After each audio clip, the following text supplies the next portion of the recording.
Hey there, Bill here, and welcome to another Genesis Models Kit review. First, I want to say thank you for all the positive and constructive feedback that you've been providing in the video comments. They really do help me learn to get better every single review that I do, and they also kind of teach me how you really want these kit reviews to go. So thank you for that. And yep, for today, we've got AFV Club's 48th scale U-2C aircraft. Now, that is some awesome box art. And for a plain, black, stealthy looking aircraft, that box art really makes this kit pop. And I also chose this kit for another particular reason as well. This month marks the 65th anniversary for the aircraft's first flight. So really good milestone right there. So I want to get this review done pretty quickly because I don't want Lockheed Martin Skunk Works Security and the Department of Defense knocking on my door for sharing some tech data about this aircraft. So let's cruise on this kit review. So did I say it already? Well, I'm going to say it again. This is some really cool box art going on here. All right, we got kit number 48114, and we really got some nice pictures of the exterior of the aircraft around this box here, but really nice picture right here with that Type B camera going behind that cockpit. Nothing too special on the sides of the box, except right here we've got the decal sheet. Also, here's a little feature for that Type B camera mounted on a cart and a couple other features for the exterior of the aircraft. Now, AFV Club did a really nice job at making sure all the sprues were individually packaged here. So taking a look at the first one, we've got everything associated with the cockpit right there. Looking at the seat, you know, yes, the back of that seat is decked out with some really nice detail, as well as the side of the seat. Nice lightning hole going through the structure of that particular seat, you know, and not that it's worrisome that this side of the seat is bare from detail. We have a lot of other attaching parts that will be going on that particular seat. Looking at the cockpit tub here, really nice instrumentation going on the sides here, all the way down to especially these two instrument blocks right there, where you have some really fine switches going on. So overall, that cockpit with all of the attaching parts should be really well detailed out. This is a particular piece that you do not use with the kit. Coming over to the next sprue here, we've got two identical sprues specifically for the wings. And let's just take a quick look at the details of these wings here. So really nice clean panel line detail going all the way through. Nice recessed rivet marks as well. A couple little access panels going on there. So overall, and additionally too, you have some really nice ribbed structural hinge detail going on specifically for the flap areas. Now a little bit of flash going on here.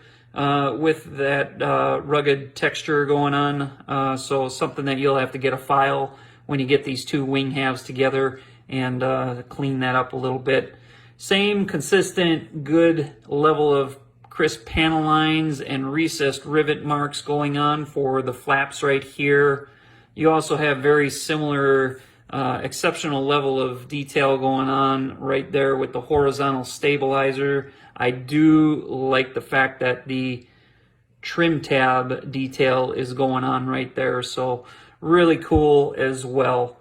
Same thing for the ailerons, you know, nice little trim tab detail going on right here, but also two crisp, clean panel lines and recessed rivet marks. The only thing that I don't like on this particular sprue is these little sticks here, I'll call them, are actually the actuators for the speed brakes should you build them in the extended position. Now, those actuators, you know, you're often accustomed to seeing that chrome extension rod that goes on when they're fully extended, but, you know, down here, it just does look like just a stick, you know, but those actuators, they have motors on them, clutches and brakes, and maybe even a backup motor as well. So, you know, an opportunity there to do a little bit of scratch building and get a little more texture going on with that particular actuator. Coming over here to the airframe. Okay, really nice shape to both of the fuselage halves here. So really cool there. Also, looking at these details here, again, similar to those wings, really nice recessed rivets on every single panel that you can practically see here. Even these raised panels right here. I think a little lackluster detail going on with the speed brake bay here. You know, there are a lot more rigid tubing runs that go through there on the actual aircraft, as well as some electrical conduit that goes in there as well. So maybe a little bit of scratch building there. But overall, nice job so far with this particular mold and the plastic. I don't see any sort of flash going on where you're going to have all these seam lines here. So overall, really nice job. Now for these engine intake pieces, they're all really smooth. And for what you're going to see, you don't really have to worry about any sort of ejector pin marks. As you can see on this sprue, all of the ejector pin marks are strategically located on the frame itself, so you don't really have to worry about that on the actual parts that are going on the aircraft. So good job there. Hopefully we keep it going here. Coming over to this particular sprue that's specific for the landing gear. Really nice detail on these main wheels here with these rotor brakes right there. Not a lot of detail going on within the bays themselves.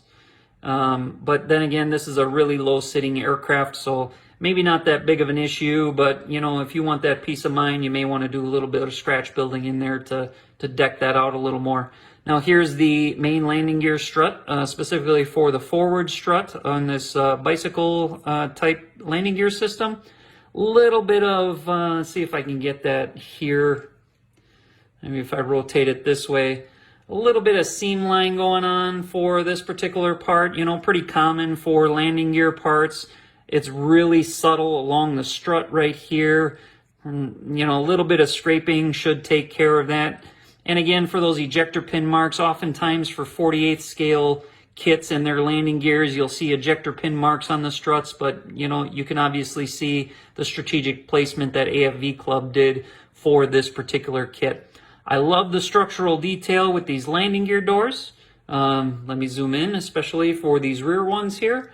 Really nice structural texture going on there. And you know what? A lot of additional attaching parts going on to the rear gear and the forward gear. So overall, you're going to have some really nice texture going on should you build this kit with the landing gear extended. Coming over to this particular sprue. All right, so we have, actually there's an additional part that goes with this sprue. This was a detached part from it. See, it's the engine exhaust nozzle here. But it was purposefully detached, you know. You could tell by the clean cut marks on this part of the sprue. They just didn't build the protection around it, so not too much of a concern. With this engine exhaust nozzle, not a lot of detail going on inside there. I can't really get some light in there so that you can see, but you really can't see any sort of engine nozzle vein going on there or blades, so, or it's tough to see. It's a pretty deep part, so you know what, all good there, I suppose. Looking at the turbine inlet wheel there for the engine, a little bit of flash in one of these blades here, but again, not anything too concerning. I think you can dress that out. Looking at this part being an interesting part, this is actually a canvas cover that you'll see in the instructions goes over the cockpit, and these two struts mount on there. Nice little detail here for another structural piece. Kind of zoom in there a little bit. You can see nice hinge detail, panel lines, panels, rivets, so on and vents, so on and so forth. So really cool as well. Coming over here to this sprue. Now this is the sprue that's dedicated mainly for that Type B camera assembly. So the housing has some really good detail around it. Here are those drums. Again, these are some parts affiliated with that cart. So nice little caster wheels going on right there. So should you not build this camera right into the airframe itself, at least you have that nice option right there to still show it off. Coming on this particular sprue, Again, another detaching part right here that goes right here. Same thing. They deliberately did that because they didn't have the protection. And I think if you kind of look at this sprue, we've got although we have the 48114 kit number right here, there was another sprue that actually had 48112, which indicates that that sprue came from the original A version of AFV Club's U2. So we know that this is a Reebox version of that with some additional parts included. These parts right here, these parts right here are actually the tips of the slipper fuel tanks that actually go on the wings. Here are some of the other parts that are associated with those slipper fuel tanks. Not that you're going to see, I mean, they're more designed for aerodynamics because they're right there mounted directly to the wings. So you're really not going to see a lot of detail associated with panel lines and axis panels and things like that. Some engine intakes here. Talk a little bit about those engine intakes and the shape of them as we get into the instruction booklet. Again, some smooth parts that are exposed, you know, and not having to fight those ejector pin marks. This right here is actually an optional upper fuselage fairing that houses some sensors and things like that. And as I zoom in there, you can actually start to make out the nice panel line detail, the recessed rivets, including a vent that's on the rear side or aft side of these fairings. This is not flash that's along the whole part, so don't mistake it as such. That's actually part of the kit itself.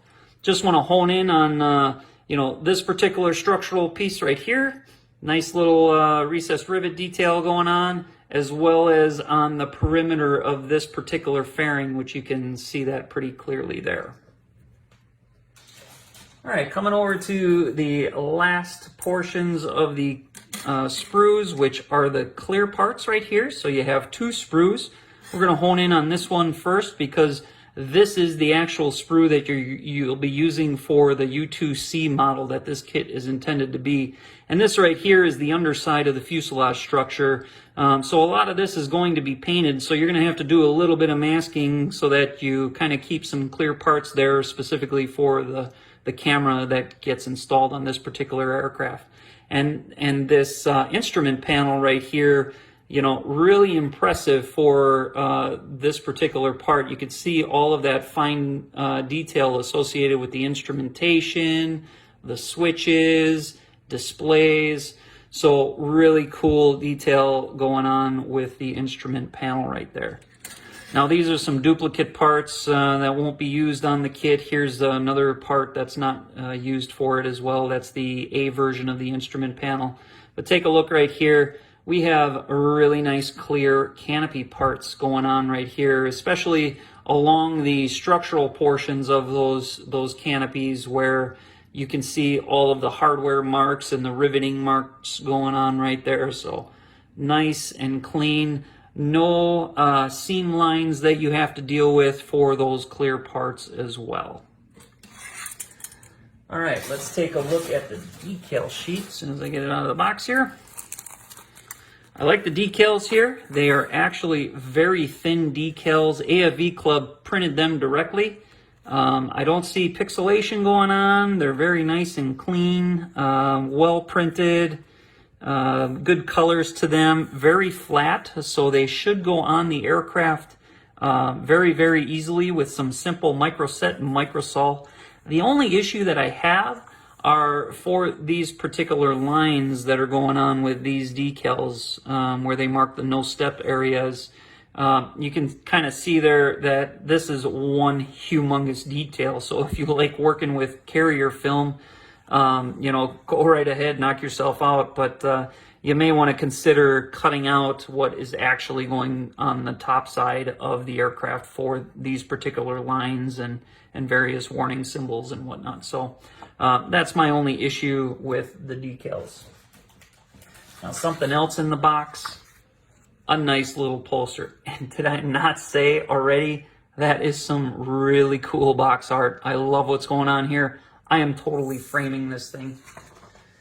All right, let me grab the instruction booklet. We'll take a quick look at the instruction booklet. Nice little booklet, little bit of history there for the aircraft going on.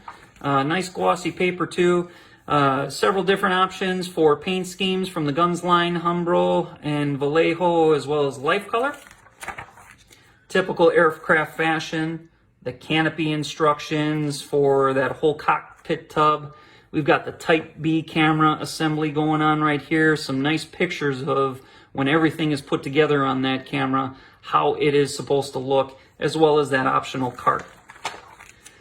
Landing gear and the undercarriage going on here, as well as the engine intakes, bulkheads going in there, getting everything ready for these fuselage halves going in there as well. So we got the fuselage halves going together with everything inside, and then they shift you over to the engine intakes right here. Now, one thing to note with this kit is that there is an early and a late model variation that you can choose to build. So the engine intakes are one of the key differences between that early model and that late model. So I didn't point it out in the sprues, but you do have that option, and there are a couple different shapes to those engine inlets. We got everything going together here on the exterior with the engine intakes, the cockpit, the cover for that camera, some other fuselage structures and fairings going on. Over here we got more landing gear doors and landing gear work. There is an option associated with building this kit in flight mode too.